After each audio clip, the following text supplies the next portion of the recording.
आज हम आगे बढ़ने जा रहे हैं और एक ख़ास तरह के वेस्ट का जिक्र करेंगे। आज हम रेडियो एक्टिव पॉल्यूशन का जिक्र करेंगे और हम रेडियो एक्टिव वेस्ट मैनेजमेंट के बारे में हर बारीकी को, हर कंसेप्ट को समझेंगे। लेक्चर को इंटरेस्टिंग बनाए रखने के लिए कई सारी कनेक्टेड स्टोरीज़ मुझे बतानी आज ज़रूरी हैं। बहुत डिफ़िकल्ट से डिफ़िकल्ट एस्पेक्ट को हम सरलता से समझा देंगे। जितना आपके लिए आवश्यक है उसे बहुत ब्यूटीफुली कवर करेंगे, लेकिन उसके बाद जो बहुत ही अनड्यू कुछ डिटेल्स हैं वहाँ पे जाने की आवश्यकता नहीं। चलिए सिस्टम को समझने का प्रयास करते हैं। अगर आज की डेट में आप बात करें तो भारत एक डेवलपिंग इकोनॉमी की तरह एग्जिस्ट करता है, जिसने ये टारगेट रखा है कि 2022 तक वो एक डेवलप्ड इकोनॉमी के स्केल में काउंट होगा। जब हम इकोनॉमी को ग्रो करने की बात करते हैं तो पहला कंसेप्ट हमारे माइंड में आता है प्रोडक्शन, और जब प्रोडक्शन की बात आती है तो पहली चीज़ माइंड में आती है एनर्जी, और जब एनर्जी की बात आती है तो माइंड में आते हैं सोर्सेस, फ्यूल, और जब फ्यूल की बात आती है तो आज की डेट में हम कई तरह के इंटरनेशनल अग्रीमेंट्स का पार्ट हैं जिसमें हम प्लेज्ड हैं कि हम कार्बन एमिशन रिड्यूस करेंगे, जिसमें हम ग्लोबल वार्मिंग को कंटेन करने के लिए प्रतिबद्ध हैं, जिसमें हम एनवायरनमेंट और हेल्थ को लेकर के, सस्टेनेबल डेवलपमेंट को लेकर के हमारे कमिटमेंट्स हैं, जिसमें हम इंटरनेशनल डिपेंडेंस फॉसिल फ्यूल्स पे रिड्यूस करना चाहते हैं। ये सारी चीज़ों को देखते हुए गवर्नमेंट ऑफ इंडिया की तरफ से लंबे समय से एक फ्यूल को एनर्जी के सोर्स के तौर पर बहुत ही safe, reliable, affordable and environmentally clean fuel के तौर पे काउंट किया जा रहा है, और वो है न्यूक्लियर प्रोसेस के माध्यम से यूरेनियम बेस्ड फ्यूल या फिर थोरियम बेस्ड फ्यूल, यानी कि कुल मिलाकर के न्यूक्लियर बेस्ड एनर्जी। आज अगर हम बात करें भारत में 16 न्यूक्लियर पावर प्लांट्स काम कर रहे हैं। टोटल जितनी इलेक्ट्रिसिटी प्रोड्यूस होती है उसका 3% कंट्रीब्यूशन न्यूक्लियर पावर एनर्जी है। टोटल जितनी प्रोड्यूस हो रही है 6.7 गीगावाट आज की डेट तक हम इलेक्ट्रिसिटी प्रोड्यूस कर पा रहे हैं, और हर एक गीगावाट 1000 मेगावाट होता है। टोटल 6700 मेगावाट इलेक्ट्रिसिटी हम प्रोड्यूस कर रहे हैं। हमारा टारगेट है कि हम 2020 तक, ये क्वेश्चन पूछा जाता है, हम 2020 तक लगभग 20,000 मेगावाट इलेक्ट्रिसिटी प्रोड्यूस करेंगे वाया न्यूक्लियर पावर, यानी कि 20 गीगावाट। हम 2032 तक 65,000 मेगावाट प्रोड्यूस करेंगे। हम 2052 तक 275 गीगावाट इलेक्ट्रिसिटी प्रोड्यूस करेंगे। आज की डेट में जितेंद्र सिंह के द्वारा minister of atomic energy resources Rajya Sabha में ये कहा गया कि 1 गीगावाट यानी कि 1000 मेगावाट इलेक्ट्रिसिटी प्रोडक्शन में total 4 ton uranium waste create होता है। अगर एक्चुअल डाटा देखें तो ये बहुत गुना हो जाता है, लेकिन उसमें उन्होंने ये बयान दिया कि हम क्लोज्ड फ्यूल सिस्टम यूज़ करते हैं। मैं क्लोज फ्यूल सिस्टम आपको समझाऊंगा, जिसकी वजह से हमारा वेस्ट कम हो जाता है। लेकिन 4 टन यूरेनियम वेस्ट अपने आप में बहुत उत्कृष्ट और बहुत ही अलग श्रेणी का वेस्ट काउंट होता है बाकी वेस्ट के कंपैरेटिवली। क्यों यूरेनियम वेस्ट और क्यों रेडियो एक्टिव वेस्ट इतना स्ट्रॉन्ग वेस्ट माना गया है? इसका हाफ लाइफ साइकिल जो है वो बहुत लंबा होता है, कुछ सेकंड से लेकर के कुछ हज़ार सालों तक है ये, यानी कि इसका बहुत ही लॉन्ग टर्म परसिस्टेंस होता है, और इसकी human health, biological life forms and vegetation, इनके ऊपर इम्पैक्ट बहुत स्ट्रॉन्ग है। ये कैंसर से लेकर के, यानी कि कार्सिनोजेनिक से लेकर के जेनेटिकल डिसऑर्डर्स तक क्रिएट करने में सक्षम है। कई, जैसे आज की डेट में वाइट ब्लड सेल्स का कम बनना, कैटरेक्ट की प्रॉब्लम होना, स्किन के कैंसर हो जाना, कई तरह से सेल में म्यूटेशंस होकर के माइटोसिस के माध्यम से आपको कई तरह के cancer, breathing issues, liver, kidney, intestinal failures, still birth पैदा होने, मिसकैरेजेस हो जाने, इनफर्टिलिटी प्रमोट होना, सारी चीज़ें इससे जुड़ी हुई हैं। तो ये एक तरह का पॉल्यूटेंट ही हुआ। अब ऐसे में अगर हम देखें तो आज हम 6.7 मेगावाट बना रहे हैं। हमने टारगेट रखा है 2020 तक 20 मेगावाट का। उसके आगे चले जाएं तो हम ये कह रहे हैं कि हम लगभग 65 मेगावाट बनाएंगे। 65,000 2032 तक वेस्ट और प्रोड्यूस होगा। लंबे समय से हमारा एक न्यूक्लियर प्रोग्राम चल रहा है। 1950 में होमी भाभा के द्वारा एक कल्पना रखी गई थी कि कंट्री के अंदर हम 3 स्टेजेस में न्यूक्लियर प्रोग्राम को एक्टिवेट करेंगे, हमारी न्यूक्लियर पॉलिसी का पार्ट है। अगर मैं बहुत ही कम शब्दों में समझा दूं कि ये 3 स्टेजेस सिस्टम क्या रखा गया था, उन्होंने ये कहा था कि शुरुआती दौर में हम boiler based reactors, boiler powered reactors हम इंपोर्ट करेंगे। जो 2 रिएक्टर्स हमने इंपोर्ट किए, उसके माध्यम से जो बेस्ट प्रैक्टिसेस टेक्नोलॉजी आएंगी, फिर हम अपने indigenously heavy pressurised water reactors develop करेंगे। आज इंडिया के पास पूरी टेक्नोलॉजी है और 100% सेल्फ सफिशिएंट है हम इंडिजीनियस वे में हैवी प्रेशराइज्ड वाटर रिएक्टर्स की फील्ड में। उन्होंने कहा कि इसमें जो फ्यूल यूज़ होगा, उस फ्यूल को जब स्टॉक किया जाएगा और जब उसी फ्यूल के बेसिस पे रीप्रोसेसिंग होकर के वही स्पेंट फ्यूल दोबारा यूज़ होगा, तो सेकंड स्टेज के हमारे रिएक्टर्स एग्जिस्टेंस में आएंगे, जो एक तरह के फास्ट रिएक्टर्स में काउंट होंगे। और इन फास्ट रिएक्टर में यूज़ होगा प्लूटोनियम 238, जो पहले के यूज्ड फ्यूल से ही डिराइव करेंगे हम। तब तक हम इस लेवल तक आ चुके होंगे कि फर्स्ट साइकिल के दौरान इतने का फ्यूल यूज़ हो चुका होगा कि उससे एबंडेंस अमाउंट ऑफ यूरेनियम 238 मिल जाएगा। इसके बाद जब थर्ड स्टेज तब बिगिन होगी जब हम इस कैपेसिटी तक आ जाएंगे कि हम हैवी प्रेशराइज्ड वाटर रिएक्टर और फास्ट ब्रीडर रिएक्टर्स को यूज़ कर लेंगे। इसके बाद हम आएंगे थर्ड स्टेजेस में, जिसमें हम प्योर ब्रीडर रिएक्टर्स यूज़ करेंगे, जिसमें हम थोरियम को एज अ फ्यूल यूज़ करेंगे। और वो थोरियम हम डिराइव करेंगे कंट्री में अबेंडेंटली अवेलेबल मोनाजाइट सैंड से, क्योंकि थोरियम का और मोनाजाइट है, और मोनाजाइट बड़े लेवल पर केरला एंड तमिलनाडु में कोस्टल एरिया में वो रेत मिलती है। ये उनकी कल्पना है। Bhabha atomic research centre bark के बारे में आप सभी जानते हैं। BARC इस क्षेत्र में लंबे समय से काम करता रहा, और आज की डेट में अगर हम देखें तो भाभा एटॉमिक रिसर्च सेंटर के अंदर ही सिविल और मिलिट्री दोनों nuclear technologies and processes exist करते हैं। बार्क इन दोनों की जिम्मेदारी लेता है। समय आगे बढ़ा, यही 1950 का समय था जब एक अमेरिकन कंपनी के द्वारा झारखंड के कुछ इलाकों में कुछ मिनरल्स एक्सप्लोर किए जा रहे थे, और उनके साथ सहयोगी इंडियंस ने कुछ मिनरल्स आइडेंटिफाई किए, जिन मिनरल्स का पता लगा कि ये यूरेनियम है और ये बड़े लेवल पर यूज़ हो सकता है न्यूक्लियर पावर रिएक्टर्स के लिए। ये यूरेनियम की खोज उस समय में जो की गई, ये जो भारत है, इसका झारखंड का इलाका, यहाँ पे बहती है नदी सुवर्ण रेखा, जिससे गोल्ड नगेट्स मिलते थे, इसलिए नाम इसका सुवर्ण है। सुवर्ण रेखा नदी जो चली जाती है बे ऑफ बंगाल में, इसको याद रखने का एक तरीका और भी बहुत बेहतर है कि ये ईस्ट कोस्ट की वो एक नदी है जो क्या बनाती है, एस्चुरी। बाकी सभी नदी डेल्टा बनाती हैं, ये एस्चुरी बनाती है। सुवर्ण रेखा छोटा नागपुर की पहाड़ियों से निकल करके झारखंड से आगे बढ़ती हुई बे ऑफ बंगाल में जाती है। इसी सुवर्ण रेखा नदी के इस तरफ अगर आप देखें तो आपको मिलेगा जादूगोड़ा, घाटशिला, बगजात। ये 3 बहुत इंपॉर्टेंट जगह हैं, जिनमें से सबसे इम्पॉर्टेंट जादूगोड़ा है। आपसे कोई पूछे कि भारत में यूरेनियम कहाँ से मिलता है, आंख बंद करके आंसर कीजिए जादूगोड़ा। जादूगोड़ा क्यों महत्व में है, जादूगोड़ा में ट्राइबल लोगों के साथ क्या हो रहा है, सरकार के द्वारा आंकड़े क्यों छुपाए जाते हैं, इंटरनेशनल नॉन गवर्नमेंटल ऑर्गेनाइजेशंस का इंटरेस्ट इस एरिया में क्यों है, uranium corporation of Indian limited किस तरह से काम कर रही है, ये हम डिस्कस करेंगे। लेकिन उसके पहले यूरेनियम का पता लगा 1950 में। 1967 में यहाँ पर यूरेनियम एक्सकवेशन हुआ और यूरेनियम माइनिंग स्टार्ट हुई। यानी कि अगर बात करें आज से लगभग 40-42 साल पहले, जहाँ के लोग अपने फॉरेस्ट लाइफ में डिपेंडेंट थे, सुवर्ण रेखा के प्रिस्टाइन वाटर से नगेट्स ढूंढा करते थे, आसपास के माइनर फॉरेस्ट और मेजर फॉरेस्ट प्रोड्यूस को चुन करके अपनी ज़िंदगी का यापन कर रहे थे। कई तरह के उनके सैक्रेड फॉरेस्ट ग्रुप्स थे जो उनके लिए धार्मिक तौर पर बहुत बड़ी मान्यता रखते थे। आज जीवन वैसा नहीं है।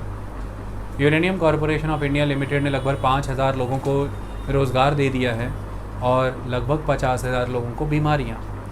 ज़िंदगी पूर्ण रूप से बदल चुकी है। अब इसी के बेसिस पर जब हम एक्सप्लोर करें तो हमें कुछ चीज़ें समझनी ज़रूरी हैं। 1967 से जब यूरेनियम यहाँ पर मिला, हमारी मजबूरी हो गई थी कि हमें ये ढूंढना था।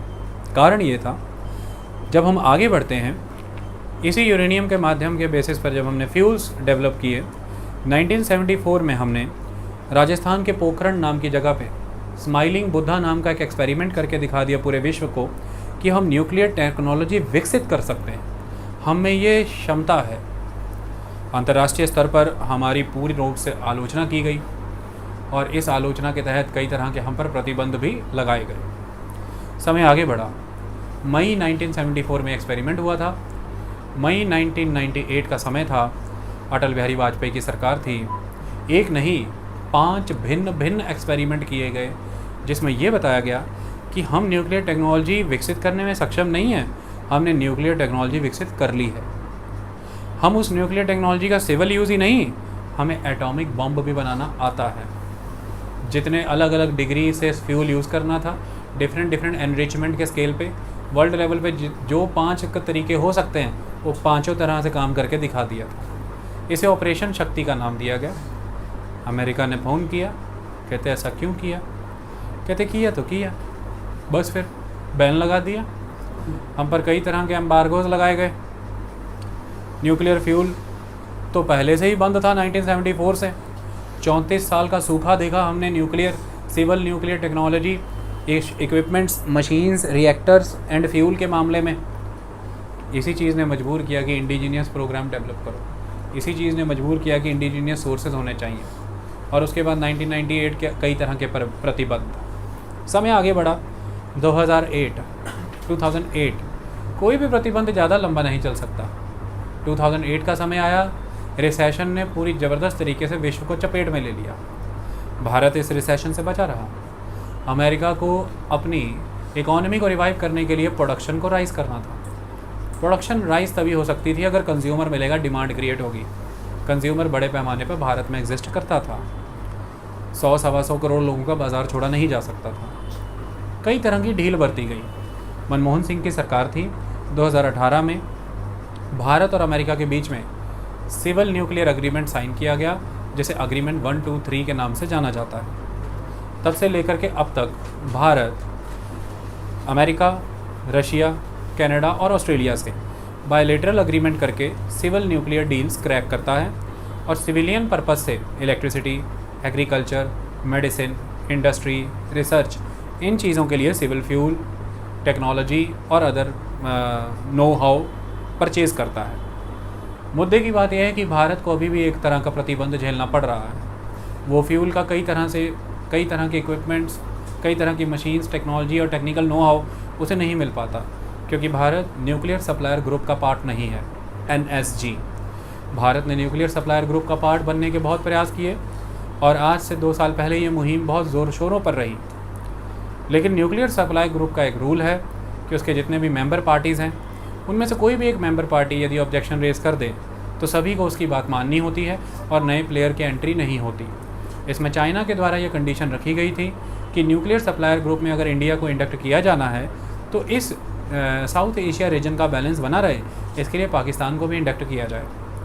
इंटरनेशनल लेवल पर न्यूक्लियर सप्लायर ग्रुप की बाकी कंट्रीज़ जो यूरोपियन कंट्रीज़ थी, उन्होंने चाइना के इस निर्णय का विरोध किया कि किसी भी कीमत पर पाकिस्तान इंडक्ट नहीं किया जा सकता, क्योंकि पाकिस्तान के द्वारा चोरी से ली गई तकनीक के माध्यम पर अपना प्लान सारा डेवलप किया गया है और पाकिस्तान के द्वारा टेक्नोलॉजी को चोरी करवाया भी गया है, लीक किया गया है लीबिया और बाकी देशों के पास। इस वजह से इस पर ट्रस्ट नहीं किया जा सकता। ऐसे में चाइना के द्वारा ऑब्जेक्शन रेज ही रहा और फाइनली एंट्री भारत को भी नहीं मिली। इस वजह से भारत NSG में फेल रहा। इस पर कभी वृहद डिस्कशन करेंगे। NSG में भारत के ना आने के पीछे के तर्क और भी रहे।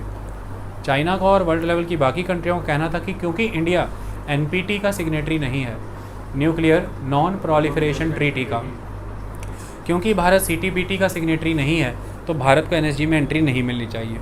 रूल ये है कि भारत पहले NPT साइन करे और फिर NSG में आए।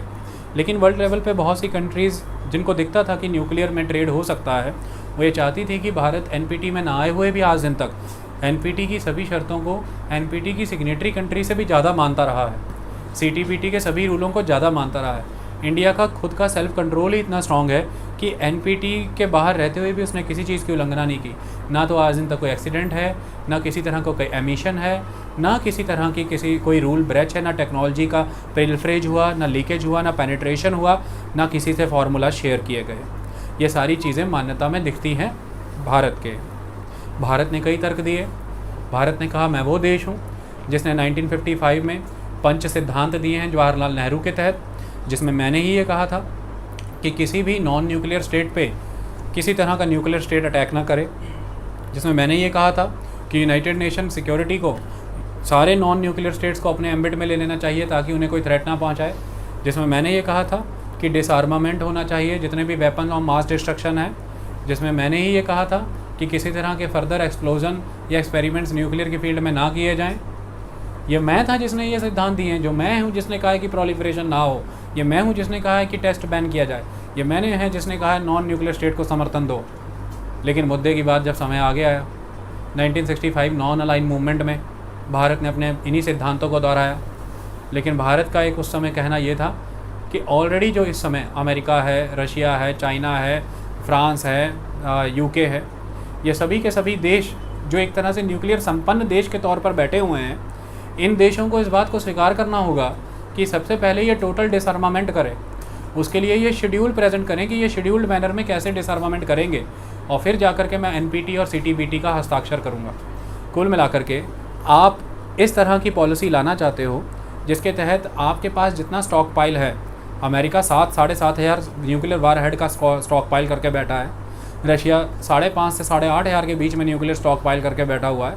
इतने बड़े पैमाने पर आपके पास न्यूक्लियर स्टॉक पाइल्स हैं, उसे डिसआर्मामेंट किए आप पूरे वर्ल्ड को एक न्यूक्लियर एनपीटी और सीटीबीटी में इंडक्ट करा करके उनके ऊपर किसी तरह का न्यूक्लियर वारहेड डेवलप या फिर टेस्ट ना करने की पाबंदी लगाना चाहते हो।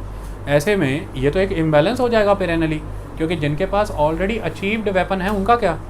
तो मैं हमेशा से इस बात का समर्थक हूँ कि न्यूक्लियर डिसआर्मामेंट पहले हो, जब वो हो जाए तो हम एनपीटी का मेंबर बनने में कोई प्रॉब्लम नहीं, हम सीटीबीटी का मेंबर बनने में कोई प्रॉब्लम नहीं।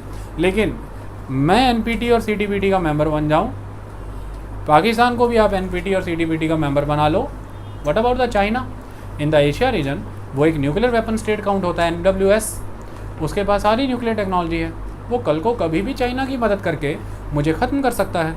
ऐसे में मेरी सॉवरेनिटी, मेरी स्ट्रेटजिकल पोजीशन, मेरे बॉर्डर सिक्योरिटीज़ और मेरी टेक्टिकल शिफ्ट, मेरी टेक्निकल बैलेंस ऑफ पावर को अटैक होता है। मैं ये नहीं कर सकता। आप डिसआर्मामेंट करिए, हम इधर से एनपीटी सीटीबीटी साइन करेंगे। ये डिबेट तब से लेकर के आज दिन तक चल रही है, लेकिन भारत ने एक बेंचमार्क दिया पूरी दुनिया को कि बिना एनपीटी और सीटीबीटी के एक रिस्पॉन्सिबल कंट्री कैसे प्रोसीड करती है। 2003 में इंडिया ने अपना न्यूक्लियर पॉलिसी रखी जिसमें मोटा मोटा लिखा गया no first use, NFU। Bharat ने कहा कि वो कभी ज़िंदगी में पहला फर्स्ट यूज़ नहीं करेगा, और फर्स्ट यूज़ तभी होगा जब रिटेलिएशन करना है, यानी कि कोई देश अगर न्यूक्लियर पावर यूज़ करता है भारत का अगेंस्ट। इसमें भी उसने क्लॉज रखा है कि भारत कभी उस देश के खिलाफ न्यूक्लियर पावर यूज़ नहीं करेगा जो नॉन न्यूक्लियर वेपन स्टेट है। भारत कभी उसके खिलाफ न्यूक्लियर पावर यूज़ नहीं करेगा जो नॉन न्यूक्लियर वेपन स्टेट है, जिसके पास कोई न्यूक्लियर वेपन नहीं है। ये दोनों चीज़ों के साथ भारत चल रहा है। भारत ने हमेशा से ये कहा है कि भारत टेस्ट नहीं करेगा, ये भारत ने 2003 के बाद एडमिट किया। भारत ने कहा है कि किसी तरह से प्रोलिफरेशन नहीं होगी। भारत ने कहा है कि सिर्फ for the purpose of deterrence, balance of power and strategic position Bharat enrichment करेगा, अदरवाइज टू अटैक एनीवन और किसी तरह की हेगेमनी इस्टेब्लिश करने के लिए वो ऐसा नहीं करेगा। ये सारी चीज़ें उसने स्वयं डिस्क्लोज़ की हैं, एक्सेप्ट की है। लेकिन कुल मिलाकर के हमें 34-35 साल तक ये दंश तो भोगना पड़ा। ऐसे में हमें अपनी टेक्नोलॉजी, अपने प्रोसेस, अपने सिस्टम डेवलप करने पड़े, जिसका हमें एक तरफ बहुत फ़ायदा भी हुआ और उसका एक सेकंड साइड भी एग्जिस्ट करता है। उसे ही समझने के लिए हम आज का लेक्चर शुरू कर रहे हैं। मैंने हर चीज़ के बारे में आपको बहुत खूबसूरती से बताया जो एक इंट्रो चाहिए। 1903 Nobel prize winner Marie Curie, जिनके द्वारा पूरे विश्व को रेडियो एक्टिव सब्सटेंस का ज्ञान दिया गया, जिनको नोबेल प्राइज़ भी मिला, वो खुद भी ये नहीं जानती थी कि ये सब्सटेंस उनकी जान लील लेगा। यानी कि वो स्वयं ल्यूकेमिया की शिकार थी, ब्लड कैंसर, और वो उन्हें इसी के एक्सपोजर से हुआ था। मैरी क्यूरी की ही देन है कि न्यूक्लियर सब्सटेंस के बारे में आपको जानकारी है, और इसी की वजह से न्यूक्लियर रेडियो एक्टिव मटीरियल के यूनिट में भी क्यूरी वर्ड यूज़ होता है। ग्रे वर्ड भी यूज़ होता है, मिली ग्रे, माइक्रो ग्रे, और क्यूरी वर्ड भी यूज़ होता है। इस बात का आपको ध्यान रखना है।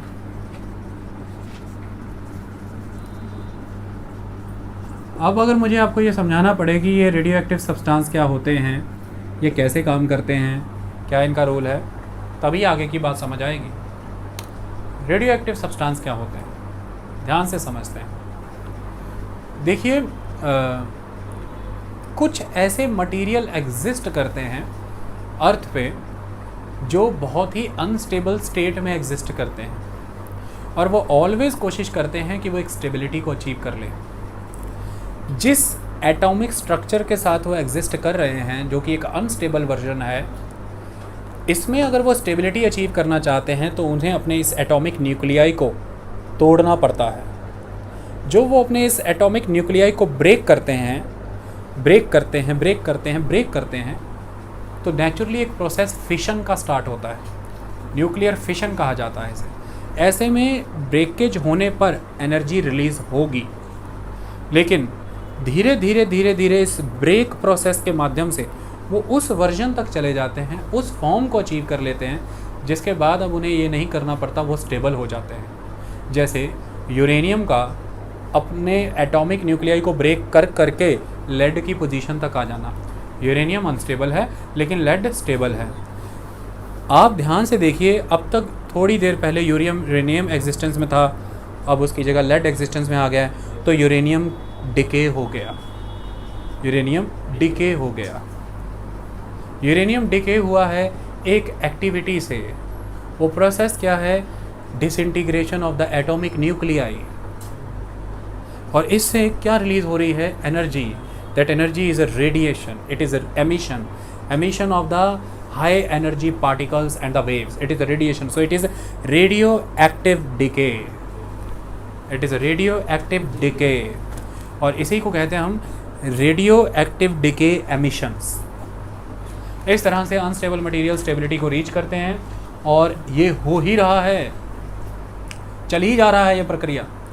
एवरी टाइम आप रेडियो एक्टिविटी को एक्सपोज्ड हैं, ऑल द टाइम, और इसे हम कहते हैं high background radio activity, HBRA। और जब मैं बात करता हूँ रेडियो एक्टिविटी पोल्यूशन की, तो मैं हाई बैकग्राउंड रेडियो एक्टिविटी को एनहांस करने की बात कर रहा हूँ। All the time you are under the exposure of the high background radioactivity. Why? जो बनाना आप खाते हैं, केला, उस बनाना में पोटेशियम है, और उसके अंदर एक मटेरियल है potassium 40, K40 is a radioactive material. आई बात समझ में? और कुल मिलाकर के वो आपकी बॉडी में है, लेकिन बॉडी होमोस्टैटिक कंट्रोल पे चलती है। और होमोस्टैटिक कंट्रोल का मतलब ये है कि बॉडी को जितना इन चीज़ों की रिक्वायरमेंट है वो उसे उतना होल्ड करती है, बाकी रिलीज़ करती है। और इन आइटम्स का biological half cycle time 30 days का होता है, तो 30 डेज़ बाद वो रिलीज़ हो जाता है। लेकिन अल्टीमेट एस्पेक्ट यहाँ पर यह है कि चाहे आप किसी भी चीज़ की बात कर लें, चाहे आप ब्रिंजल की बात कर लें, चाहे कैरेट की बात कर लें, सभी में आपको नज़र आ जाएगा रेडियम, यूरेनियम। ब्रिंजल में तो आपको उसकी स्किन पे ही दिख रहा है कि एक तरह का रेडियम सब्सटेंस उसके अंदर एग्जिस्ट कर रहा है। तो खान पान से लेकर के पानी तक हर चीज़ में आपको रेडियो एक्टिव मटीरियल नज़र आता है। जब आप एरोप्लेन में यात्रा करते हैं, आप ज़मीन से कई गुना ज़्यादा रेडियो एक्टिव एक्सपोजर पे चले जाते हैं। तो कुल मिलाकर के अगर हम ध्यान से देखें तो रेडियो एक्टिविटी के 2 इम्पॉर्टेंट सोर्स होते हैं। पहला है नेचुरल सोर्स। नेचुरल सोर्स के अंदर कौन कवर होता है? The first is natural source. तो नेचुरल सोर्स के अंदर कॉस्मिक सोर्स। और अगर हम नेचुरल सोर्स के अंदर कॉस्मिक सोर्स की बात करें, यानी कि कॉस्मोलॉजिकल, सन से इलेक्ट्रोमैग्नेटिक वेव्स का बैंड अर्थ की तरफ आता है, और इसे हम स्पेक्ट्रम बैंड कहते हैं। इसमें अगर हम शुरुआती बैंड की बात करें, high energy short wave band, तो इसमें आपको alpha particle, X rays, gamma rays, ये सब कुछ देखने को मिलती हैं। Long wave ultraviolet radiations and short wave ultraviolet radiations, infrared radiations, ये सारी चीज़ें आप एक्सपोज होते हैं, और ये सारी रेडियो एक्टिव मटीरियल्स हैं। सेकेंड एस्पेक्ट, अर्थ की क्रस्ट में कई तरह के मटीरियल हैं। रेडियम 224 है, यूरेनियम 238 है, थोरियम 232 है, कार्बन 14 है, पोटेशियम 40 है। ये सारे डिके होते हैं, रेडिएशन एमिट करते हैं, और अल्टीमेटली वो रेडिएशन को आप एक्सपोज होते हैं। ये हैं terrestrial natural sources of the radio active material. लेकिन ये सारी चीज़ें एक लिमिट के तहत काम कर रही हैं, और आपकी बॉडी इस एक्सपोजर के लिए किसी लेवल तक प्रिपेयर्ड रहती है। बात आती है आर्टिफिशियल सोर्सेज की। आर्टिफिशियल सोर्सेज हैं जिसने आज की लेवल पर कंटेमिनेशन किया है। आर्टिफिशियल सोर्सेज क्या है? सबसे पहले जहाँ पर भी न्यूक्लियर फ्यूल के लिए हम माइनिंग कर रहे हैं, यानी कि यूरेनियम माइनिंग या फिर मोनाजाइट सैंड की माइनिंग, वहाँ पर जो भी लेफ़्ट आउट प्रोडक्ट बचा है वेस्ट, वो एक तरह का solid, liquid and gaseous material को कंटामिनेट करता है। तो आपको radio active pollution solid, liquid and gaseous तीनों स्टेट ऑफ मैटर में नज़र आता है। सेकेंड इंपॉर्टेंट प्रोसेस है इसका, जहाँ पर हम फ्यूल फैब्रिकेशन कर रहे हैं, यानी कि उस माइंड मटेरियल का fuel fabrication. Fuel fabrication stages में बहुत सारा मटेरियल एमिशंस भी होता है, कई बारी लीकेजेस भी हो जाती हैं और कई बारी उसमें से वेस्ट निकलते हैं, उनकी डंपिंग के दौरान ये होता है। अगला इंपॉर्टेंट एस्पेक्ट है nuclear power reactors. Nuclear power reactors में कई बारी एक्सीडेंट्स हो जाते हैं। सबसे important 1979 3 mile island, Middleton, United states America. बहुत ज़बरदस्त एक्सीडेंट था, पर ज़्यादा लोगों की वहाँ पे किसी की जान नहीं गई। 1986 ऑस्टवाइल यूएसएसआर और ultimately Ukraine, the Chernobyl accident, काफ़ी लोगों की जान गई। 2011 Japan, Fukushima Daiichi nuclear power plant earthquake की वजह से आया था, जहाँ पर पहले यानी कि 3 माइल आइलैंड और चेरनोबिल ये दोनों एक्सीडेंटल थे।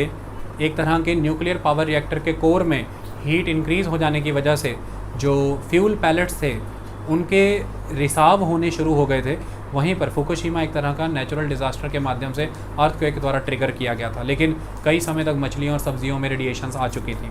कुल मिलाकर के न्यूक्लियर पावर रिएक्टर्स में कई बारी आपको एक्सीडेंट्स देखने पड़ते हैं, कई बारी लीकेजेस हो जाती हैं। इन सारी चीज़ों के माध्यम से आपको एक्सपोज होता है। फाइनली डिस्पोजल, जब आप वेस्ट डिस्पोज करते हैं या फिर जब आप स्पेंट फ्यूल को रीप्रोसेस करते हैं, स्पेंट फ्यूल रीप्रोसेसिंग फैसिलिटी और द वेस्ट डिस्पोजेबल मैकेनिज़्म, इनके माध्यम से भी आपको कई तरह के रेडियो हज़ार्ड्स ऑब्जर्व होते हैं।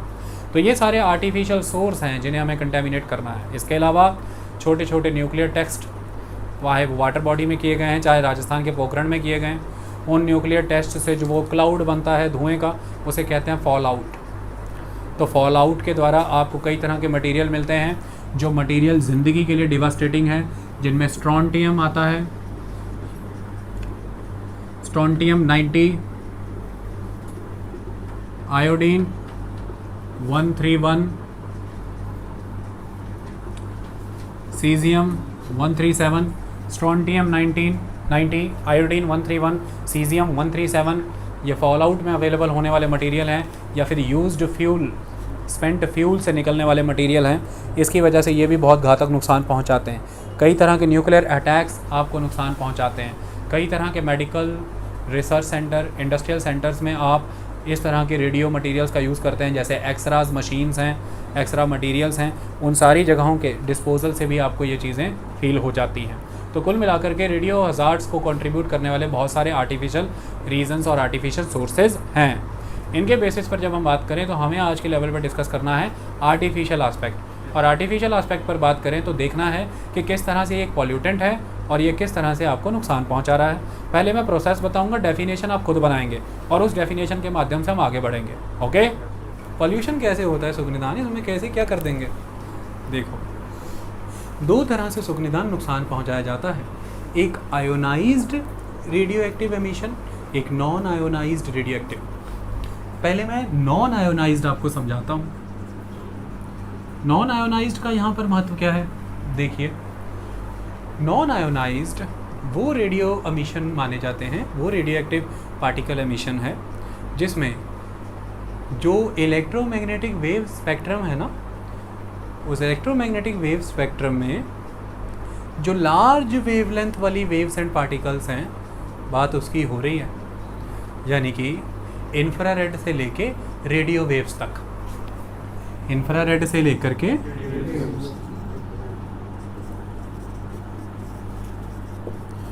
अब इंफ्रारेड से लेकर के रेडियो वेव्स के बीच में बात करें तो मुझे कहेंगे सर उदाहरणता, फॉर एग्जांपल। तो for example long wave UV radiations, long wave ultraviolet radiations and microwave. ध्यान से आज मेरी एक बात सुनो, जब ये पार्टिकल्स ट्रैवल करते हैं इनके रास्ते में कोई मीडियम तो आएगा, सॉलिड, गैस, लिक्विड। ये जिस भी मीडियम से पास कर रहे हैं उस मीडियम में एटम मॉलिक्यूल्स हैं। ये पार्टिकल्स और वेव्स उनसे क्रॉस होते हैं और एटम और मॉलिक्यूल्स में वाइब्रेशंस इंड्यूस करते हैं। नॉन आयोनाइज्ड रेडिएशंस में वाइब्रेशन तो इंड्यूस होती हैं, जिससे इतनी वाइब्रेशन है कि हीट पैदा हुई, बट इतनी नहीं कि एटम के अंदर से इलेक्ट्रॉन निकलने शुरू हो गए, नहीं।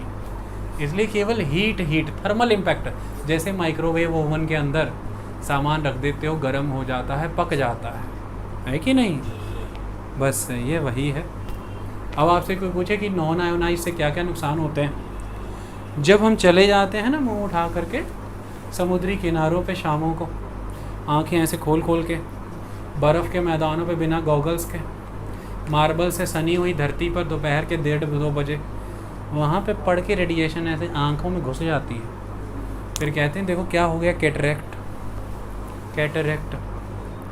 स्किन पे देखो क्या हो रहा है, sunburn.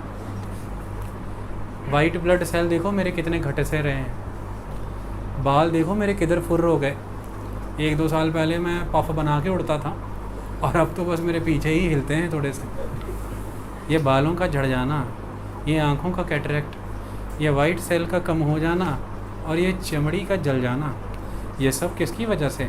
Non ionised electromagnetic radiations. ये इस तरह का रेडिएक्टिव पॉल्यूटेंट। दूसरा वर्जन समझाने के लिए मुझे सिम्मी कुछ समझाना पड़ेगा बेटा। वो क्या? देखो सिमरन, क्या होता है न्यूक्लियर प्रोसेस में, जैसे ये एक यूरेनियम है, ये उसका एटम है। पहले तो ये टूटेगा, टूट करके ये ऐसे बनेगा, ये भी टूट करके छोटा ही छोटा होता जा रहा है ना।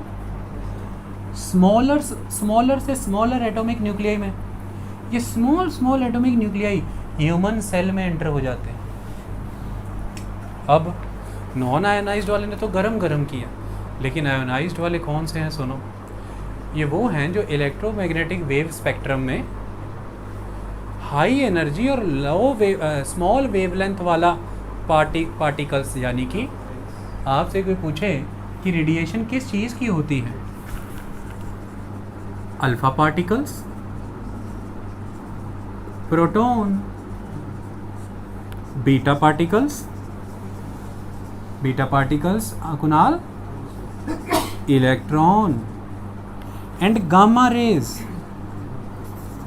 रेज माने short wave, electromagnetic wave. Short wave माने हाई एनर्जी, तो distance between the two crest, distance between the two trough is very small, तो it is a short wave. तो high energy alpha particles, high energy beta particles and high energy gamma rays, ये emit होती हैं ionised radiation में। और जब ये medium से पास होंगी, तो उदाहरण था पानी, जब पानी से पास होंगी तो जो एटम है, एटम में ये इतनी वाइब्रेशन इंड्यूस कर देंगे एटम को पता ही नहीं लगे क्या होने लगा, और उसके इलेक्ट्रॉन कहीं जा रहे हैं, न्यूक्लियस कुछ हो रहा है, तो इलेक्ट्रॉन पील हो जाएंगे, इलेक्ट्रॉन छूटेंगे। अब इलेक्ट्रॉन छूट छाट होने लगे, ऐसे में इलेक्ट्रॉन दिए जा रहे हैं, लिए जा रहे हैं। जो एटम इलेक्ट्रॉन दे देगा उस पे चार्ज आएगा पॉजिटिव, जो ले लेगा नेगेटिव। एटम को बदल के रख दिया इसने आयन में, और जब एटम आयन में हो जाते हैं तो अनस्टेबल हो जाते हैं। फिर ये टिक के कहाँ बैठने वाले, कहते हैं क्या बना दिया हमारा, फिर ये भी मस्ती करने लग जाते हैं। और ऐसे में ये हिल करके उस पानी में आने वाले जितने भी प्रोटीन हैं उनको भी बाइफरकेट कर देते हैं। इसी तरह से आपकी जो बॉडी है ये सेल से बनी हुई है, नीचे से ऊपर तक केवल सेल है। प्रत्येक सेल में न्यूक्लियस के अलावा 70% पानी है।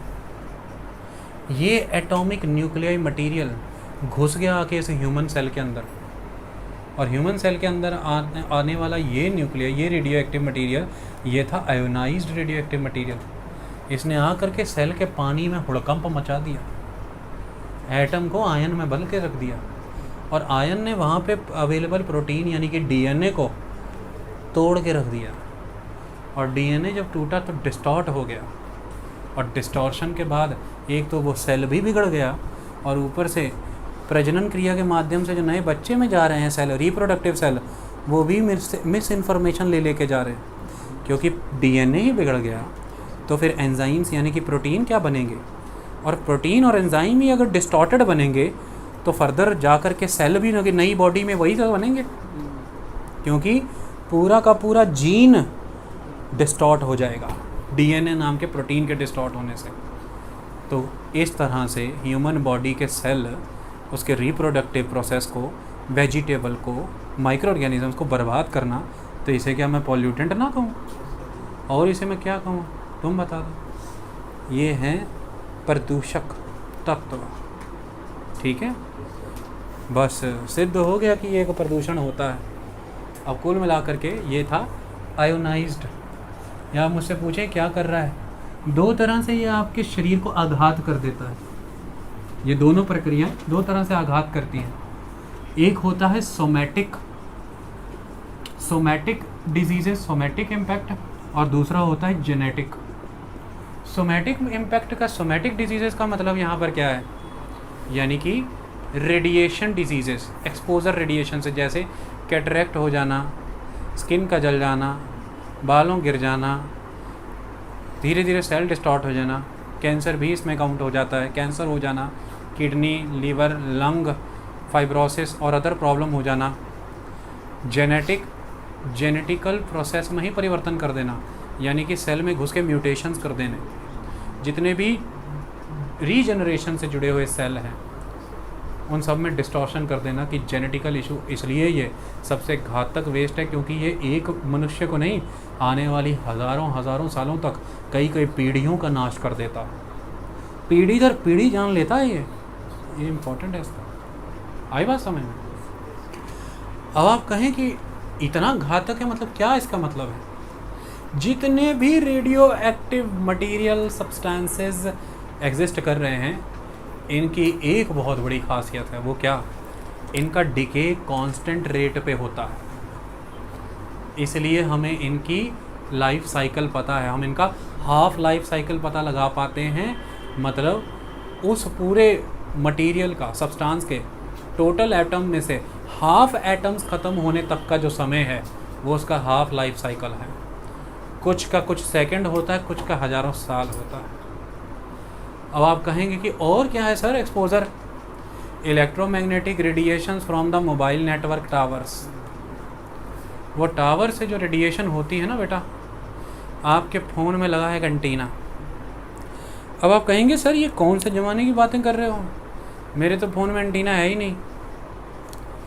ये दो जो सफ़ेद लाइनें हैं, और एप्पल के मोबाइल में जो पीछे दो लंबी, ये हैं नए ज़माने के टावर। ये पुराने नोकिया वाले टावर अब नहीं है। ये tower electromagnetic radiation signal receive भी करते हैं और रिलीज़ भी करते हैं। तो जब ये इलेक्ट्रोमैग्नेटिक रेडिएशन सिग्नल्स एब्जॉर्ब कर रहे हैं तो ये दो तरह के प्रॉब्लम इंड्यूस करते हैं, एक तो थर्मल चेंजेस और एक नॉन थर्मल चेंजेस। यानी कि ये इतना ही लेवल का सिग्नल, इतनी फ्रीक्वेंसी का सिग्नल ऑब्जॉर्व करते हैं कि ये केवल गर्म होते हैं और आपको गर्म करते हैं, तो आप में ये साइकोलॉजिकल चेंजेस इंड्यूस करते हैं। लेकिन केवल इतना ही नहीं, रिसर्च की गई और पाया गया है कि लो फ्रीक्वेंसी सिग्नल्स भी आपके अंदर नॉन थर्मल चेंजेस इंड्यूस करते हैं। यानी कि बॉडी के सेल में, हमारे शरीरों के सेल में कैल्शियम की बिहेवियर को बदल के रख देते हैं पूरी तरह से, और इसकी वजह से फिर आपकी बॉडी के सेल डिस्टॉर्ट होने लग जाते हैं, कई तरह की प्रॉब्लम्स उत्पन्न होने लग जाती हैं। इससे भी पाया गया है कि कई तरह के हार्ट अटैक्स के इशू और कैंसर के इफ़ेक्ट हुए हैं। सबसे अधिक इनका असर होता है पक्षियों पे। कारण ये है कि पक्षियों का सरफेस एरिया उनके वज़न से बहुत ज़्यादा होता है। इतना सा कबूतर तोलने पे आओ तो कुछ वज़न नहीं होगा, लेकिन जब फैलता है हवा में तो इतना हो जाता है। इसकी वजह से मैक्सिमम एक्सपोजर करते हैं बॉडी पे, और बॉडी वेट कम होने की वजह से लिक्विड कंटेंट बहुत कम है, और ये इलेक्ट्रोमैग्नेटिक रेडिएशंस लिक्विड से इंटरेक्ट करके उसमें आयनाइजेशन करती हैं। इसलिए कम लिक्विड होने की वजह से थर्मल इम्पैक्ट और इरिटेशन इम्पैक्ट बहुत ज़्यादा स्केल पे होता है, क्योंकि सरफेस एरिया अधिक था तो एक्सपोजर अधिक हुआ, बॉडी वेट कम था, इसकी वजह से नाश हो जाते हैं। और अगला कारण वेव्स के आ जाने की वजह से इनके वो जो पाथवेज इन्होंने बनाए होते हैं, सुबह घोंसले से उड़ के आई होती हैं तो रास्ते में पाथवे क्रिएट करती आती हैं, वापस भी उसी रास्ते से जाना है। वेव्स उन पाथवेज को डिस्टॉर्ट कर देते हैं, पागलों की तरह घूमती फिरती रहती हैं देखना, और आके टावरों से टकरा के मरती हैं। ओके, पंजाबी में कहते हैं तेरा सिर चढ़ के मर जाएंगी, वही है ये है मतलब पॉल्यूटेंट। अब इस पर आगे की चर्चा करते हैं कि आगे काम कैसे होना चाहिए, और इसी पे हम आपको बताएंगे कि कौन कौन सी किस तरह की इसको कैटेगराइजेशन की गई है और कौन कौन सी टेक्नोलॉजी हमारे पास अवेलेबल है इसे ठीक करने को लेकर के। हाँ भाई, अब देखो पॉल्यूशन तो हो रहा है, नुकसान तो पहुंचा रही है। इस पॉल्यूशन को ट्रीट करने के भी हमारे पास मैकेनिज़्म है। हमारी कंट्री में अब तक डिफरेंट लॉज पास किए गए हैं एटॉमिक एनर्जी से रिलेटेड। सबसे इम्पॉर्टेंट है एटॉमिक एनर्जी एक्ट 1962। इस एटॉमिक एनर्जी एक्ट के तहत ही सारी कार्रवाई हो रही है। सेकंड इम्पॉर्टेंट एस्पेक्ट, जितनी भी हमारे देश में पावर जनरेट हो रही है न्यूक्लियर पावर के अंदर, ये nuclear power corporation of India limited NPCIL के तहत हो रही है। समय आगे बढ़ा, 1962 के इस एटॉमिक एनर्जी एक्ट के तहत ही देश में एक बॉडी एग्जिस्टेंस में आएगी, एटॉमिक एनर्जी रेगुलेटरी बोर्ड। अगर आपको कोई पूछे कि भारत में एक सुप्रीम बॉडी के तौर पर कौन काम कर रहा है, AERB। और इंडिया ने कभी भी रोका नहीं है, international atomic energy agency IAEA भी हमारे यहाँ पर आकर के जांच कर सकता है। हम उसके स्टैंडर्ड्स भी फॉलो करते हैं। ईरान उन्हें चेक करने की अनुमति नहीं देता, इसी वजह से वहाँ पे प्रॉब्लम है। हमारी तरफ से ऐसा कुछ नहीं है। हमारे देश में 1986 में एनवायरनमेंट प्रोटेक्शन एक्ट पास हुआ। ये माना गया कि हर तरह के लैंड, वाटर और एयर पॉल्यूशन को हमें कंट्रोल करना है, लेकिन न्यूक्लियर वेस्ट का कैरेक्टर बहुत ही अलग माना गया, और उस वेस्ट कैरेक्टर को देखते हुए